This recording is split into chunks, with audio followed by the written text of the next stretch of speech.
Assalamualaikum warahmatullahi wabarakatuh. Saya Windy Ayyana dari UIN Mahmud Yunus Batu Sangkar, Prodi Bimbingan dan Konseling dengan NIM 2230108079. Saya di sini untuk memenuhi tugas sejarah peradaban Islam dengan dosen pengampu Dr. Haja Yanti Mulia Roza, SSMA.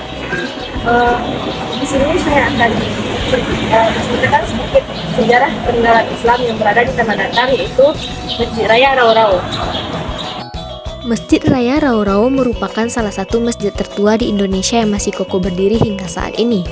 Masjid ini sangat mudah untuk dijumpai. Terletak di Nagari Rau-Rau, Kecamatan Sungai Tarap, persis di Jalan Raya Lintas Batu Sangkar Bukit Tinggi. Masjid dengan luas 16 x 16 meter ini memiliki keunikan gaya arsitektur yang memadukan corak arsitektural dari tiga bangsa, Melayu, Eropa, dan Timur Tengah. Citra khas Minangkabau terwujud pada atap masjid.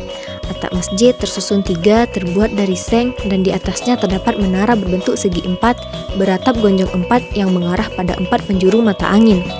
Atap yang segi empat beratap gonjong empat melambangkan bahwa di Nagari Rau-Rau terdapat empat suku, yaitu Petapang Koto Anyar, Bendang Mandailiang, Bodi Caniago, dan Koto Piliang yang saling hidup berdampingan dan menjaga kerukunan. Sentuhan khas Eropa jelas nampak dari megahnya tiang-tiang masjid serta desain keramik di lantai masjid yang begitu unik dan sulit untuk ditemukan di era modern seperti sekarang ini. Pada bagian luar di antara tiang terdapat pola lengkung yang kental dengan sentuhan arsitektur Hindia Belanda. Adanya unsur arsitektur Eropa karena mas pembuatan masjid pada masa pemerintahan Belanda. Nuansa khas Timur Tengah ketara pada kekayaan rupa ornamen penghias dinding bagian luar maupun pembentuk pagar teras masjid. Pertama kali dibangun dari masjid adalah tiang di dalam bangunan. Tiang di masjid ini disebut Sokoguru. Terdiri dari 4 buah yang gagah.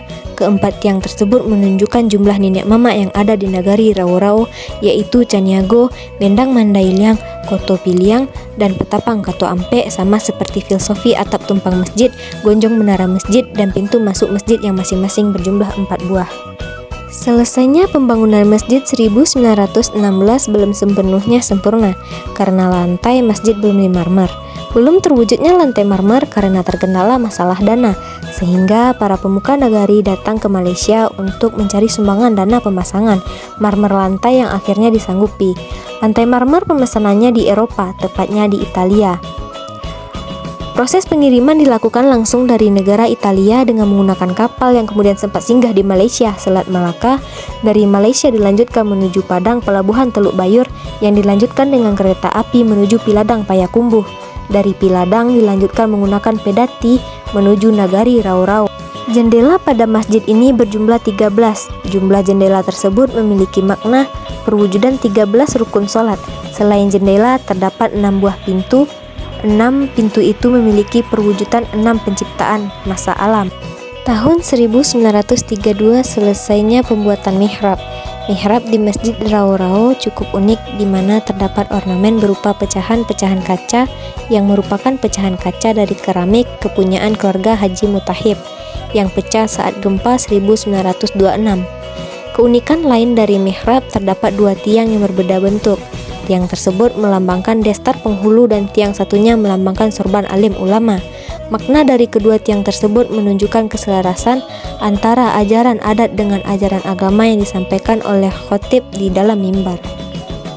Bahkan pada tahun 1925, masjid ini pernah dikunjungi oleh Syekh Abdul Karim Amrullah, ayahanda Buya Hamka. Kedatangan Syekh Abdul Karim Amrullah mengadakan tabligh akbar dalam rangka peringatan 9 atau 10 tahun berdirinya Masjid Raya Rau-Rau. Masjid Raya Rau-Rau tidak hanya dikunjungi para wisatawan religi dari dalam negeri, tetapi juga luar negeri. Masjid Rau-Rau termasuk dalam salah satu situs cagar budaya di Kabupaten Tanah Datar. Peran serta berbagai pihak, utamanya masyarakat dalam upaya pelestarian akan serta-merta memperpanjang usia masjid secara fisik, pun mempertahankan nilai-nilai sejarah, arsitektur, dan keagamaan untuk dapat dirasakan hingga generasi penerus kelak.